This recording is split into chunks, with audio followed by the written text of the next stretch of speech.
To my great interest and entertainment, there are few topics in the biological sciences more controversial and shrouded in mystery than abiogenesis. This is the process by which living material first emerged out of non-living matter. While there are many hypotheses and many valid lines of experimental chemistry, no one knows for sure how life got started. It's not a settled issue. It's one of those questions that's so shrouded in uncertainty, in nuances, and ambiguously defined terms, like life, that we can't even really say if life itself appeared.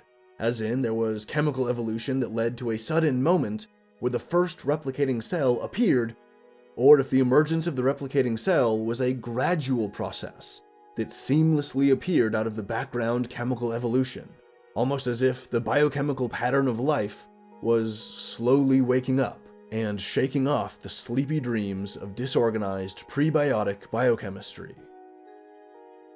Now, one of the most plausible explanations for abiogenesis is known as the Rna World Hypothesis, or the RNA first hypothesis. The general idea, in a nutshell, is that the simpler, less stable, and more reactive molecules of RNA were the first data storage molecules to form, capable of somehow engaging in an enzymatic reaction to replicate itself. And through chemical evolution, through this process of replication, the less stable RNA molecules were primed away, and the more stable ones persisted, eventually undergoing several permutations to become the double-stranded DNA, which is much more stable and much less reactive than RNA. And therefore, DNA is capable of holding much more information, and thus, coding for a much more complex macroorganism. An interesting idea is to think of the first coats of proteins, the first enzyme coats that helped to bind to and read and transcribe and then replicate the first RNA molecules. You could, from a certain perspective, say that coat of proteins, that coat of enzymes, was like a prebiotic organism. That was the phenotype of the RNA genotype. And because DNA is so much more stable and larger and can hold more information, the organisms or the phenotype produced by DNA molecules is much larger and much more complicated. It's much more sophisticated than the protein coding that binds to and replicates RNA.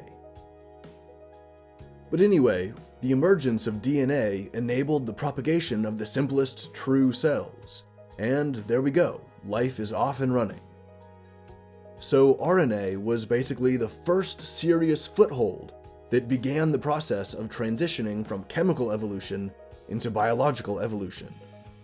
However, one of the unsolved questions about the RNA hypothesis is how the RNA molecules formed in the first place. And one key ingredient that scientists are very curious about is the sugar in the RNA backbone called ribose.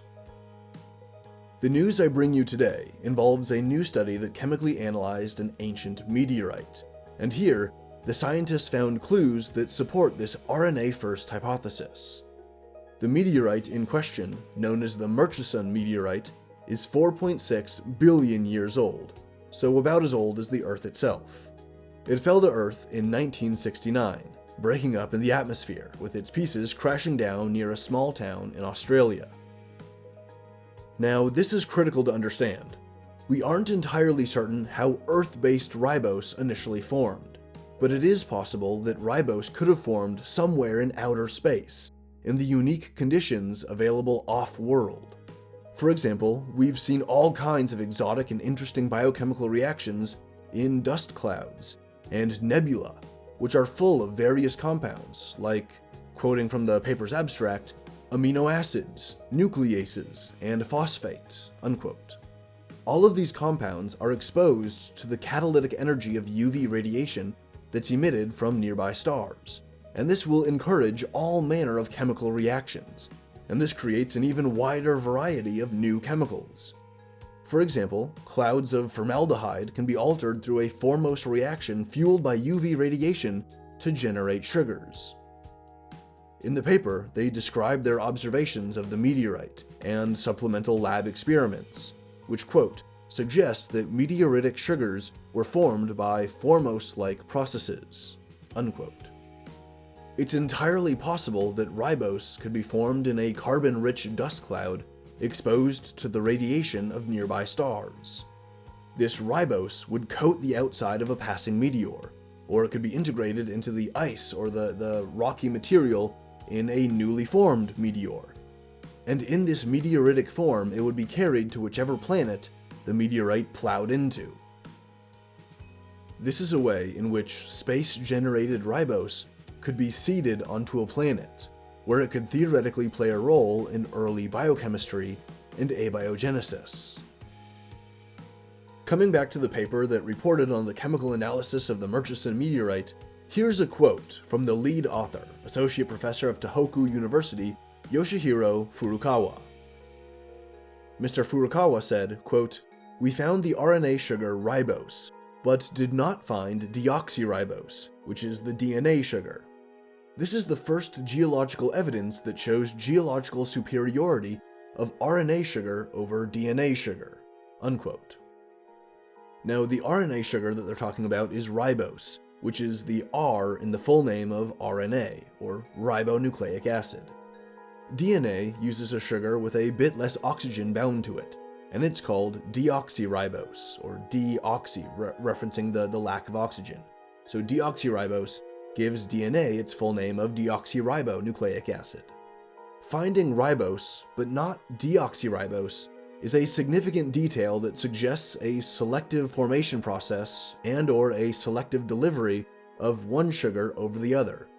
This is what Mr. Furukawa meant when he said that one sugar was superior to the other.